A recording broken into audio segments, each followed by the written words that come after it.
guys, welcome back to a brand new video. Today I will be showing you some of my best tips and tricks that I use on a daily basis to grow my inventory and get super rich. So I hope you enjoyed this video and let's get started. Tip number 1 is logging in every single day. Now the point of this is when you log in, you constantly get stars, and when you cash in those stars, you can get many different items and many different pets. So the more you log in, the bigger your inventory grows.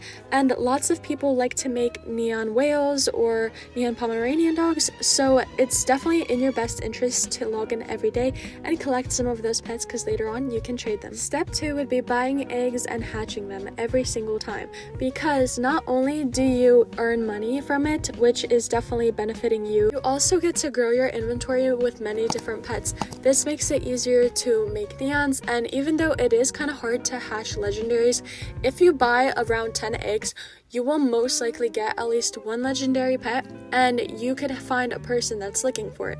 So I definitely recommend just buying tons of eggs, taking care of them, hatching them, and seeing what you get. Not only is it worth it because you'll literally get money back from it, you also get to spend a lot of time taking care of your egg, and it's super cute and it's fun to watch. It's really exciting to see what you get. So let's see what I get for my first egg, and we got a skunk. That's so cute. The more eggs you hatch, the more your inventory becomes, and even if you get doubles, it's definitely worth growing them up and making neons. So I definitely recommend doing this because lots of people are looking for lots of different pets, so make sure you buy eggs. Step 3, grind and grow your pets. This is extremely important, especially when you first start adopting, because you only start with so much. I would also recommend grabbing a second account and just sharing your pets in a family so you can grow up those pets twice as fast and get your neons quicker. Okay, so for step 4, it's to join rich servers, which a lot of people always constantly ask how you do it. So all you have to do is scroll down on Adopt Me and click servers,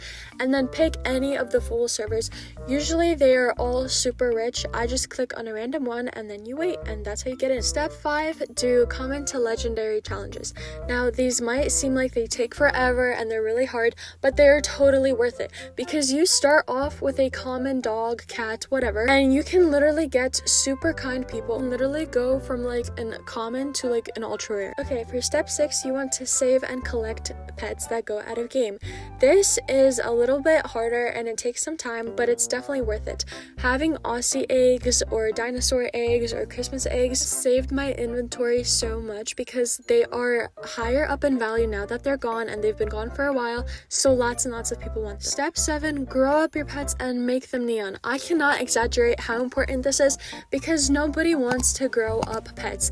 There are very few neon makers in Adopt Me, I feel like, so it's very important that you just spend some time playing every single day growing up your pets. It's a tedious task, but once you make your neon, it is literally the best thing ever because more and more people will want to offer for it. Step 8 would be using trading values, especially if you don't know what you're really doing. With all these new updates, it's quite hard, so I recommend using Elva Bread. I recently learned about it, and although it kind of defeats the purpose of the game because everyone wants a win, it is definitely helpful, especially if their offer is low. Step 8, which is one of my favorites, is making a new account and working on a new inventory. This just means making a new account and kind of like starting over in Adopt Me. But once you actually grow this second account, you will easily transfer over all your pets to your main one, and you will have a brand new variety and you'll be a lot more richer. For step 9, this is kind of a no-brainer. Trade smart. Obviously, every single person that plays Adopt Me has a dream pet that they know that they just must have or must get in game, which is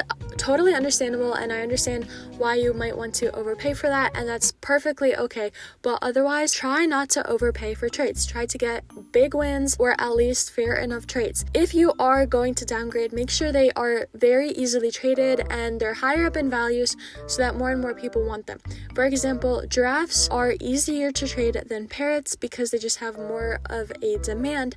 However, all these other pets, I'm not quite sure. I don't think they are as requested listed as, let's say, the giraffe. So technically, this is a lose for me. Now, if I really wanted this giraffe, I probably would have looked for maybe a little bit of a better offer, but this is still pretty good. It's not bad if the giraffe was my dream pet, but I definitely wouldn't do it just because I think it's a win. However, this offer, even though it might seem like it's not good enough, this is a big overpay. This would be a big win for me if they actually do it. If you look at my pets compared to their pets, all of their pets are in high demand. However, it might be a little bit harder for me to trade the Frost Fury and the Scaly Rex, as well as even the Neon Parrot, just because it's such a high tier pet. So if they do this, this would be a win. Oh, or not, they didn't do it. But you guys see what I mean? Like, I definitely would have had a really big win with that. Guys, this is another good example of how to trade smart. Like, this is a huge win for me.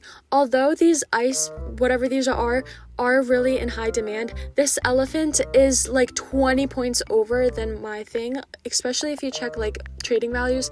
I just got a huge win, especially since it was a no potion elephant.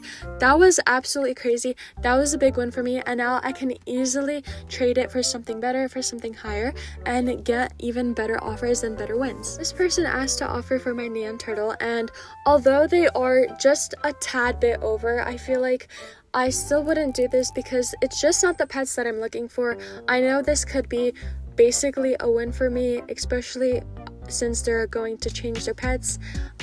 This is a little bit more of a win by like a point or two, but I just simply don't want these pets, so I'm not going to do this trade, but it was a win, and if you were looking for them, you should definitely do the trade. I think the biggest point is the pet in high demand? If it is, people will tend to overpay, and as we all know, the turtle is most likely always going to be in high demand just because it's really cute. A lot of people are looking for it. A lot of people want neons, megas for turtles, so they most likely will always get bigger overpays than, let's say, the vampire dragon. Now, this offer, although it might seem like it's pretty good, golden pets have lost quite a bit of value, and neon arctics are super hard to trade. They're not in high demand, so although this might look like a pretty good offer or like a pretty good downgrade, I'm not going to do this just because it's not good enough. But that's going to be it for today's video. I hope it helped you guys out a lot. Those were just most of my tricks that I use to grow my inventory to get rich quickly. I also do lots of giveaways, which is how I help lots of you guys. So make sure you like this video, subscribe, and make sure you're in my group, and go ahead and comment your username. I love you all so much, and I will see you in the next one. Bye!